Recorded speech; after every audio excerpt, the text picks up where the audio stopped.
ओम नमः शिवाय। नमस्कार दोस्तों, स्वागत है आप सभी का आपके अपने यूट्यूब चैनल खुशहाल ज़िंदगी में। दोस्तों, श्रावण महीने के मध्य में अधिक मास का आरंभ हो चुका है, जो कि 18 जुलाई से लेकर 16 अगस्त तक चलेगा। इसे मलमास और पुरुषोत्तम मास के नाम से भी जाना जाता है और इस महीने में मांगलिक कार्य जैसे कि विवाह, शादी, मुंडन, जनेऊ संस्कार, गृह प्रवेश इत्यादि जितने भी मांगलिक कार्य होते हैं वह सभी वर्जित होते हैं। लेकिन पूजा पाठ और भक्ति के नज़रिए से, यानी कि किसी भी प्रकार के धार्मिक कार्य को करने के लिए इस महीने में किसी भी प्रकार की पाबंदी नहीं होती है, बल्कि अन्य महीनों के मुकाबले इस महीने में आप कोई भी धार्मिक कार्य करते हैं तो इसका फल आपको अत्यधिक प्राप्त होता है। अधिक मास में जो व्यक्ति विष्णु जी की विधि पूर्वक भक्ति करता है, अधिक मास के नियमों का पालन करता है, उसे जीते जी कभी भी धन की कमी नहीं होती। मृत्यु के बाद उसे स्वर्ग लोक में स्थान मिलता है। शास्त्रों के अनुसार अधिक मास में विष्णु जी की पूजा, मंत्र, यज्ञ, हवन, श्रीमद् देवी भागवत, श्री भागवत पुराण, श्री विष्णु पुराण, गीता पाठ, श्री नरसिंह भगवान के कथा आदि का श्रवण करने से पापों का शमन होता है तथा 33 कोटि देवी देवता प्रसन्न होते हैं। अधिक मास में पूरे महीने धन, अनाज, जूते, चप्पल, दीपदान, अन्न का दान, कपड़े का दान, साथ ही गायों की सेवा करना, ये सभी प्रकार के कार्य करने से कुंडली के सभी ग्रहों की जो अशुभ प्रभाव हैं वह सभी कम हो जाते हैं। साथ ही तीर्थ स्थानों में जाना भी इस महीने में शुभ माना गया है और अपने इष्ट देव के समक्ष अखंड दीप प्रज्वलित करने से माँ लक्ष्मी का वास सदैव घर में बना रहता है। दोस्तों, अधिक मास के अंतर्गत कुछ ऐसे विशेष उपाय हैं जिनको अगर किया जाए तो जीवन में कभी भी गरीबी का सामना आपको नहीं करना पड़ेगा।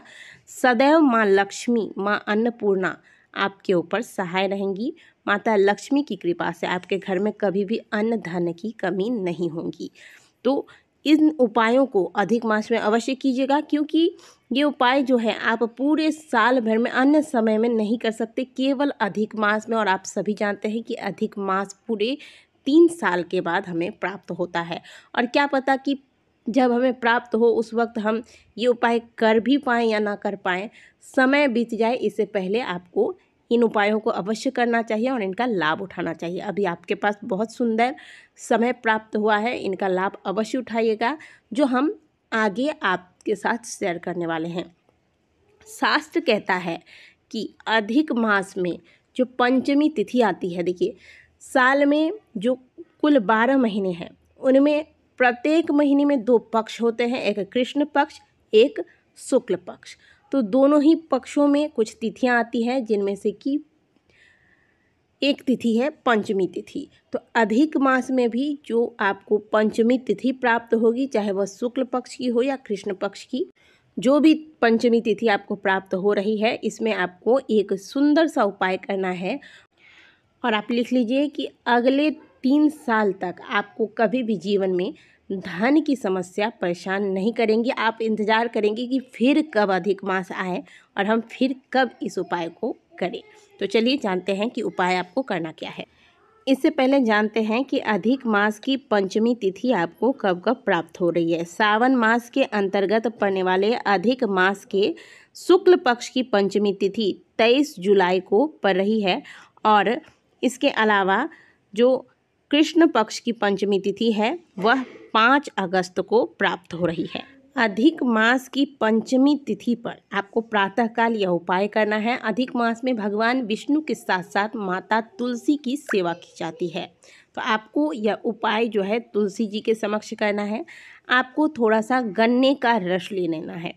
गन्ने का रस लेकर आप अपने हाथ की अंजनी में, जब आप पूजन करते हैं तो दाहिने हाथ में जिस प्रकार से आप जल लेते हैं आचमन के लिए, फिर ठीक उसी प्रकार से आप अपने हाथ की अंजनी में थोड़ा सा गन्ने का रस लें और अपना नाम और गोत्र बोलकर तुलसी के क्यारे में यह गन्ने का रस समर्पित कर दें।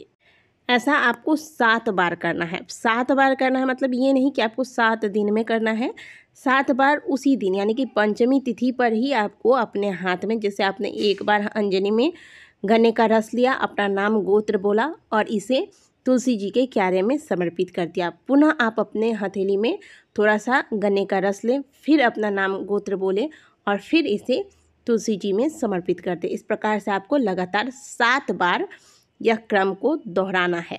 आप लिख लीजिए, इस उपाय को अधिक मास की पंचमी तिथि पर करनी है। जिंदगी में आप कभी भी धन संपदा के लिए परेशान नहीं होंगे, धन संपदा की लाइन लग जाएगी।